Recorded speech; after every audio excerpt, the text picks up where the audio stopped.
Welcome to Lecture 2.7, Bessel's equation. Bessel's equation is the following ODE, which will arise when we solve the wave equation in polar coordinates.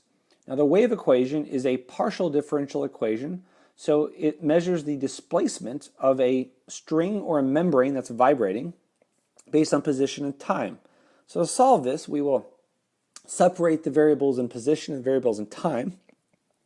And each of those is going to give us a differential equation. And the one in position is going to give us the following differential equation.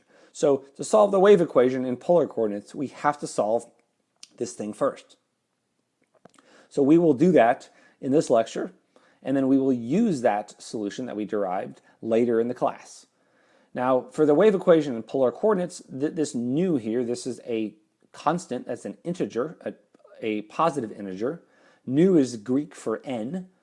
Some books have this as n, although in some applications, like the wave equation in spherical coordinates, this nu has to be a half integer. And so you can actually solve this for any constant nu. And so we're just going to leave it like this. And I don't want to call it n either. A, because n can be typically implies an integer, and B, because we will use n for our index in our generalized power series. Okay, so to solve this, notice that that 0 is a regular singular point, because if we divide through by x squared to make this guy monic, then the coefficient of y prime is x divided by x squared. So we are going to assume here that y of x, because this is 0 is a regular singular point, is a generalized power series, which is a n x to the n plus r. And if we take derivatives, y prime of x is n equals 0 to infinity of, n plus r times a n times x to the n plus r minus 1. And y double prime of x is the series n equals 0 to infinity of n plus r of n plus r minus 1 times a n times x to the n plus r minus 2. Okay, so let's plug this back into here. So this first term is x squared y double prime. So that's this last term times x squared. So it's the same thing, except instead of a minus 2, we just omit that. So we have n equals 0 to infinity of n plus r times n plus r minus 1 times a n times x to the n plus r. And then plus xy prime, that's this thing times x, which is the same thing except instead of a minus 1, we just get rid of that. So that is going to be n equals 0 to infinity of n plus r times a n times x to the n plus r. So let me write in blue that's plus xy prime. And then it's always easier to break these two terms into two, because one of them involves, well, different powers of x. We have an x squared here and a constant squared there. So this next one is, well, x squared times y, that's this thing, but instead of an n plus r, we have n plus r plus 2. So let's put in n equals 0 to infinity of a n x to the n plus r plus 2. And then this last one is minus n equals 0 to infinity of a n nu n x to the n plus r, and this whole thing equals 0. So we want to combine these four things into a single sum. Now there's an odd man out, this one with an n plus r plus 2. So we want to shift this index down by 2. Now we could shift the others up by 2, because that's what we've been doing before with our power series and generalized power series. But it's easier to shift one thing down than three things up. So I'm gonna combine these three terms first, because it's just easier to deal with if we first put them together. And actually, even before that, I'm going to factor out an x to the r, because that appears in every term. So I can write this as x to the r times the sum from 0 to infinity. Now, let's see, what do we have here? Okay, so how many n plus r's do we have? So here's n plus r, and there's an n plus r. So we have n plus r minus 1 of these guys, and then plus 1 of these n plus r's right there. So that it's a minus 1 and a plus 1. So in total we have n plus r, n plus r's. So we have n plus r squared. And then over here we have a minus nu squared. So minus nu squared. And for each of these we have an a(n) and an x to the n plus r, or x to the n because we have our r out here. So a(n) x to the n. And then the next term we have is the sum from n equals 0 to infinity of a(n) x to the n plus r, sorry, not r, n plus 2. I've already taken out the r. Okay, so this thing equals 0. So now we've simplified this a little bit. We just have to combine these two terms. And we could shift up one of these and shift down the other, but it's going to be easier to shift down this one because there's just fewer coefficients. Here we have an n plus r, and if we shift that up, we're going to have a plus 2 in here, and let's just not do that. So to do that, I'm going to let m be equal to this guy. So I'm going to let m be equal to n plus 2, which means that n is equal to m minus 2. And now our index here, n equals 0, that happens when if n equals 0, then m has to be 2. So m, oops, let me get rid of that. N equals 0 if and only if, precisely when m equals 2. So now let me simplify this. First of all, I can divide through by x to the r. I don't need that. That's never 0, or it's not the 0 function, so I need to set this guy equal to 0. So I get n equals 0 up to infinity of n plus r. So I'm just going to copy and paste this first term. I'm not going to change it at all. a(n) x to the n. Now this term, this next one, I'm going to start from, now I could call all these things m, right? So this is m, from m equals 2 to infinity of a m minus 2 times x to the m. But then I could just change the m back to n. So I'm going to skip that step and I'm going to just call it n. So we're going from n equals 2 to infinity times a to the n minus 2 times x to the n, and this is equal to 0. Now I can add these things together. So let's do that. Well, hold on. Be careful. What's the problem here? We have this n equals 2 term here. We have an n equals 0 term here. So if we want to add these things together, we have to pick off the first two terms here.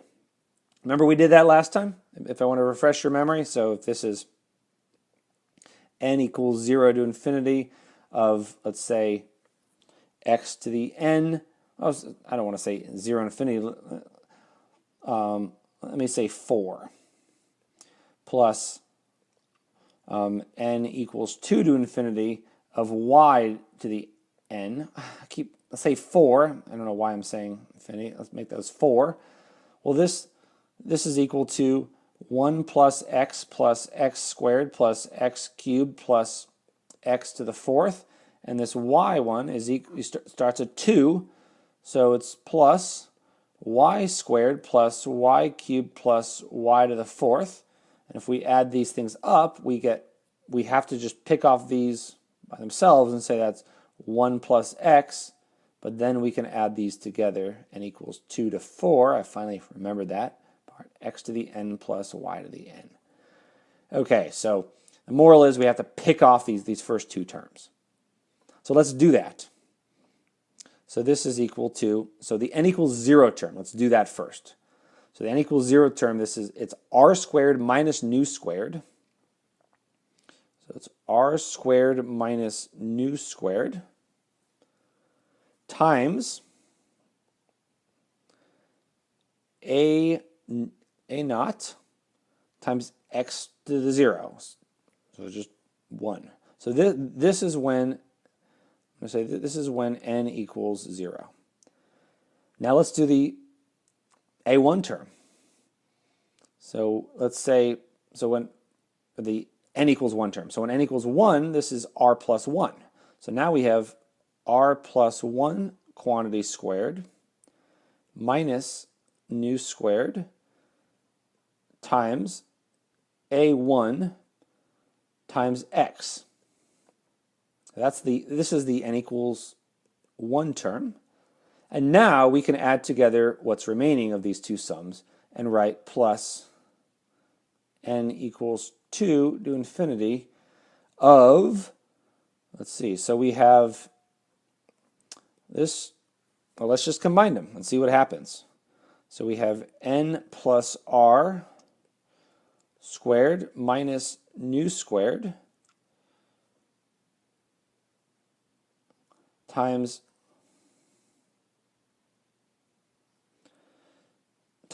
let's see, where were we? A n and then plus a n minus 2 times x to the n. And this whole thing equals 0. So I think I can do this here. Okay, so now we have to set this guy equal to 0. Oh, and what else? Well, this whole thing is equal to the 0 function. So not only do we have to set this coefficient to 0, but this thing has to be, so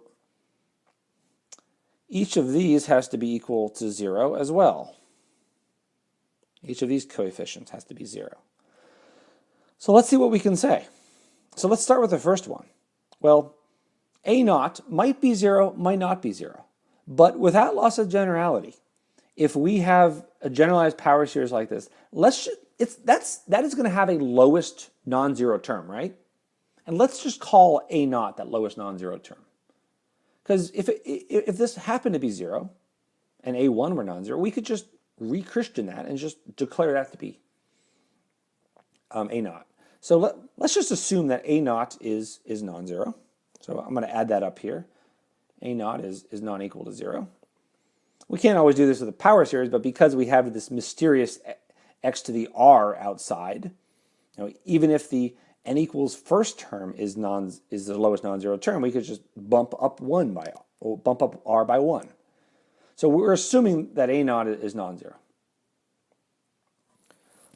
So we can declare a0 to be the lowest non-zero coefficient. And again, we don't have to worry about this being the constant term, because if it were the n equals 4 term, we could just bump up r by 4. So since a0 is non-zero, that means that that tells us right away that r squared minus nu squared is equal to 0. And this thing factors as r plus nu times r minus nu. So this tells us right away that r equals plus or minus nu. So these are the only possible values for r. R has to be plus or minus nu if there is a solution of this form. So we're assuming there's a generalized power series solution, and we have just determined that r has to be plus or minus nu. Okay, next term, this x term. So this coefficient has to be equal to 0. We've just said that r has to be plus or minus nu. So in that case, there's no way that r plus 1 squared minus nu squared is equal to 0. Because r plus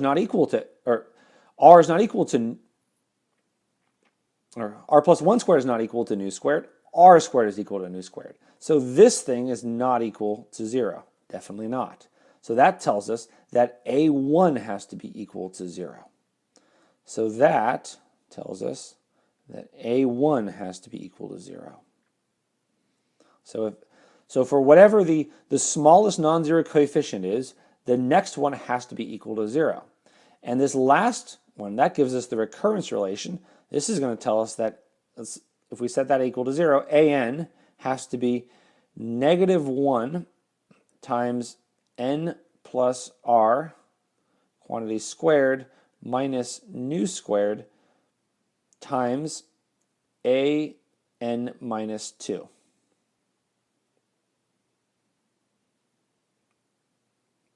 So that is our recurrence relation. And so this tells us an in terms of an minus 2. So in particular, if a1 is equal to 0, then a3 is some constant times 0 has to also be equal to 0. So this tells us right away that a3 and a5 and all of the odd terms are equal to 0. So now we have determined what r has to be. We've determined that all of the odd terms have to be 0, and we have a recurrence relation for the nth term in terms of the n minus second term. Let's summarize where we've gotten so far. We want to solve Bessel's equation. This is a second order ODE, and 0 is a regular singular point. So we assume that there is a generalized power series solution. We're guaranteed to have one of those, and that's just an ordinary power series times x to the r. And r might be an integer, it might be negative, it might be a fraction or something else. So we take this, we take its derivatives, and we plug it into the ODE, and we combine that into a single, well, we have to shift a term, but then we combine everything into a single power series. But we had to pull off two terms in the process, pick them off. So we can always assume that this generalized power series, if it's non-zero, then it's going to have some smallest non-zero term. And whatever the coefficient of x is in that term, that is r, and a naught is non-zero because we're taking the smallest non-zero term. So we can always assume that a naught is non-zero. If we do that, that means that r squared minus nu squared is equal to 0. So r equals plus or minus nu. Now if r is plus or minus nu, then r plus 1 is not equal to nu squared. So that means that this thing is not 0. And that means that a1 has to be 0. So now we get that a1 has to be 0.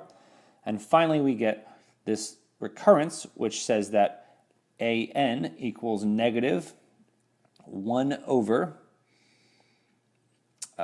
n plus r quantity squared minus nu squared times an minus 2.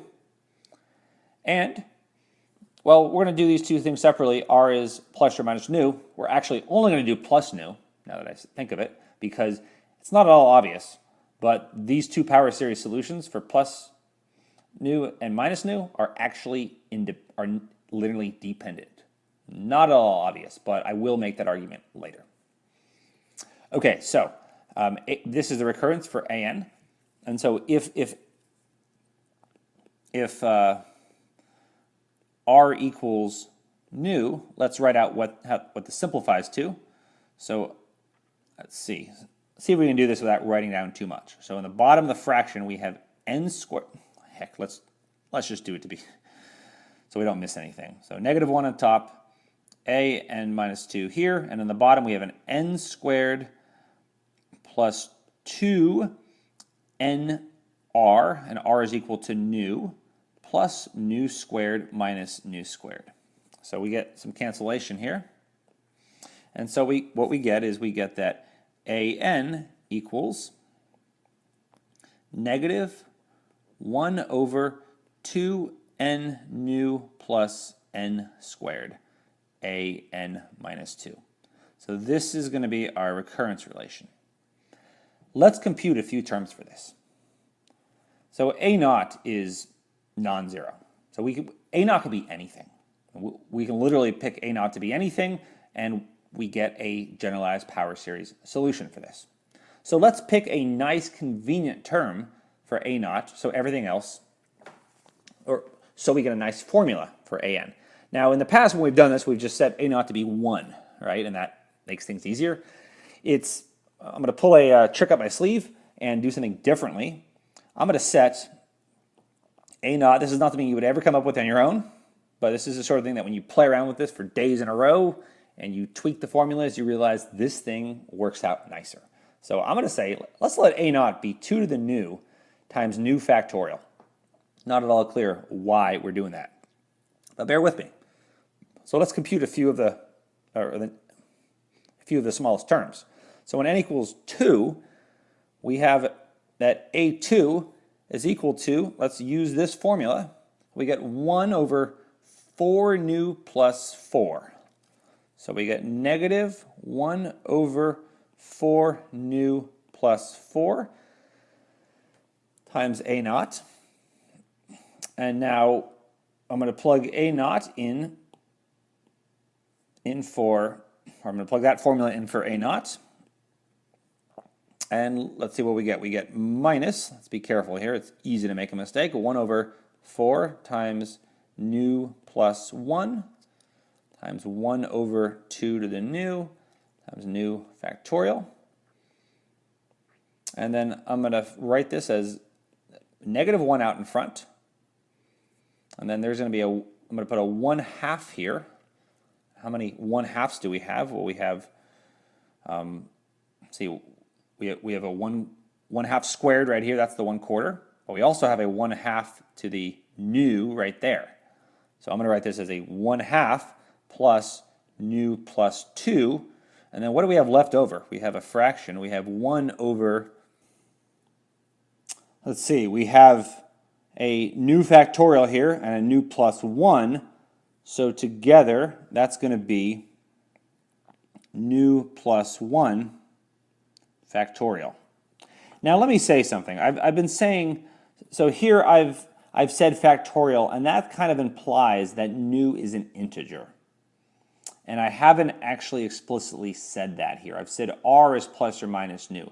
Now in Bessel's equation, I guess I've sort of said that. For Bessel's equation in polar coordinates, this is going to end up being an integer.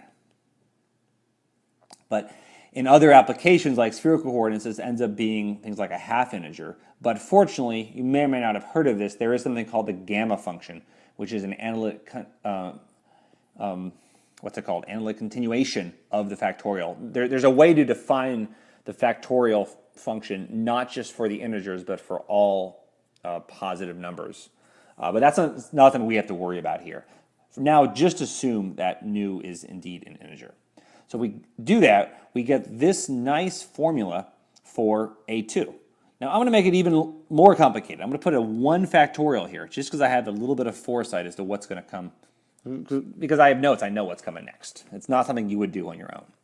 But let's see what happens when we get n equals 4. So when n equals 4, now we have a4 equals negative 1 over 8 nu plus 16 times a2. That's just this box formula right here.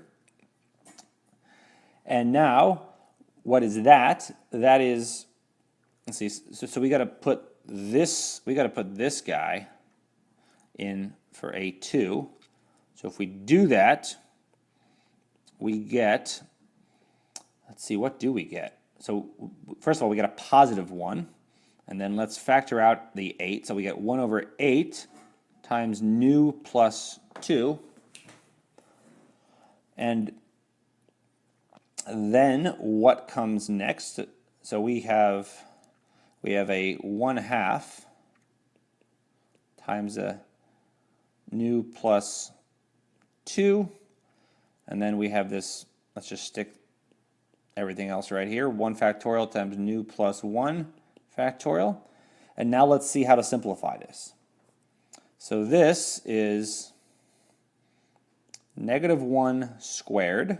So I know that's a plus, but I'm going to write that so you can see the pattern. Negative 1 squared times 1/2. Now we have a nu plus 2, but we also have a 1/8 here. So I'm going to write that, well, that's nu plus, so this is 1/2 cubed, so that's nu plus 5. I'm actually only going to write 1/2 times nu plus 4. I know my nu's look like gammas sometimes. I'm sorry about that. These are all nu's. Because I'm going to stick the other copy of 2 right down here. And I'm going to write this as 2 factorial times nu plus 2 factorial times 1. So this is our formula for A4, I'm sorry. And it's not hard to see that the pattern continues. So a2m, turns out it's negative 1 to the m, so it's an alternating series. And then it's going to be 1/2 to the nu plus 2m. And then we have let's make that a better m. And then we have 1 over m factorial times nu plus m factorial. So that's the general formula. So we have a function, y of x. I'm going to call it j nu of x. So I'm going to plug it back into here right now. So j nu of x, this is our solution for when r equals nu. That is going to be the infinite sum from m equals 0 to infinity of negative 1 to the m times 1 over m factorial, nu plus m factorial, and x over 2 to the 2m plus nu.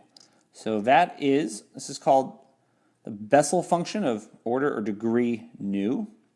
Now this only works for nu being an integer, but as I said earlier, there's a nice way to extend this to non-integers using this so-called gamma function, which really is like the factorial function, but it is defined for all positive numbers.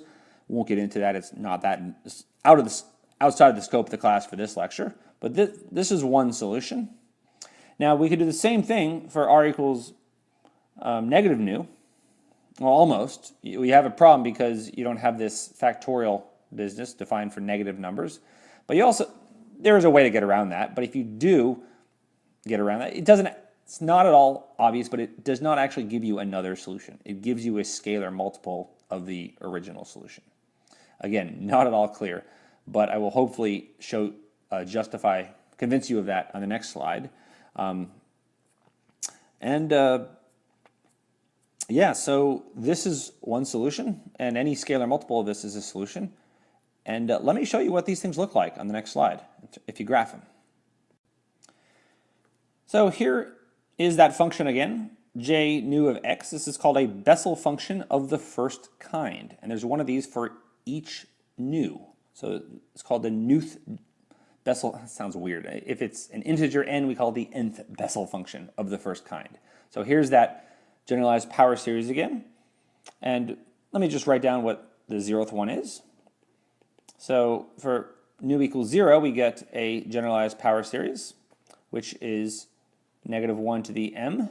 And then we have an m factorial and another m factorial here. So we have m factorial squared. And then we have x over 2 to the 2m. So x over 2 to the 2m. And if you plot these things, this is what they look like. Again, it's not fun to just plot this thing, so most, as a series, but most computer packages like Maple or Mathematica, Wolfram Alpha, all have built-in Bessel functions because they are so common. So again, here's what they look like. There's no really closed form solution other than this infinite sum. Let's once again step back and summarize what we've done. Look at the big picture. So we solved Bessel's equation, this ODE, using the Frobenius method, and we found two generalized power series solutions. Now, nu is a constant. It's often an integer for many applications, but not always. So we have two generalized power series solutions. First one is an ordinary power series times x to the r, where r is nu, so times x to the nu. And the second one is times x to the negative nu. Unfortunately, if nu is an integer, then these are not linearly independent solutions. Now, that is not at all obvious, and I think I lied earlier when I said I would convince you why this is the case, because I don't really have a good explanation for why it is myself. I mean, I'm sure it can be verified in a very technical and roundabout fashion. That's well beyond the scope of this class. But what I want you to take away from this is exactly what I have taken away from it, which is if nu is an integer, these are not linearly independent. Now, if nu is an integer, this is called j nu of x, integer or not, it's called that, and this is j negative nu of x, then these are linearly independent, and your general solution is therefore c1 j nu of x plus c2 j negative nu of x, and you're done. But that's often not the case. Now, if nu is an integer, and let's assume it's an integer for the rest of this slide, because otherwise we have our general solution and we're done, then we can find the second solution by computing the Wronskian. Remember that from a few lectures ago? So the Wronskian, to refresh your memory, let's take this ODE and let's make the y double prime term monic. So we have y double prime plus 1 over x y prime plus x squared minus nu squared over x squared y equals 0. And this term is a of x, and this, remember, is b of x. So the Wronskian is e to the integral, negative integral of a of x. In this case, that's e to the negative integral of 1 over x, which is e to the negative natural log of x plus c. And you can put the c in front, and this is c e to the natural log of x, and negative 1 up top. And of course, this in the parentheses is just equal to x. So this is c x to the negative 1, or just c over x. So that's the Wronskian. And first comment is, since that is c over x, this is unbounded as x goes to 0. So both of these solutions, y1 and whatever our second one is, cannot be bounded at the origin, because this first one is bounded. So whatever our second solution is, it's going to have to go off to infinity, or negative infinity, as we get to the origin. Okay, so what else? So remember that there's this technique called reduction of order, where we can actually find the second solution from the first one in the Wronskian. So what you do is, using Abel's theorem, you get this first order ODE that in theory you can solve, and not surprising, that's going to be super messy. It's going to involve a Bessel function and this c over x, and it can be done. If you look online, you can find a few places where there are, I don't know, 8 or 10 lines of math, but they skip some major steps. And then there's other books that show every gory detail, and even they say, we will not carry out all of the complications because it is really messy. But you can use this reduction of order technique to get the second solution. Before we say more about that, this first solution, as I said, has a name. It's called a Bessel function of the first kind, and for each fixed nu, this is the formula that we derived. Now this holds whether nu is an integer or not an integer. And the second solution, as we said, we can find it using the Wronskian and the reduction of order, but we can also use variation of parameters. So remember that technique? So you assume that the second solution is the first solution, y1, this guy, times v of x, and you plug this in and solve for v of x. Now, mathematically, this is just about as messy as a reduction of order technique. They boil down to the same math that you have to do. We're not going to do either of them. But once you do this and you properly normalize the solution, then you get a function denoted with a capital Y, so y nu of x, called a Bessel function of the second kind.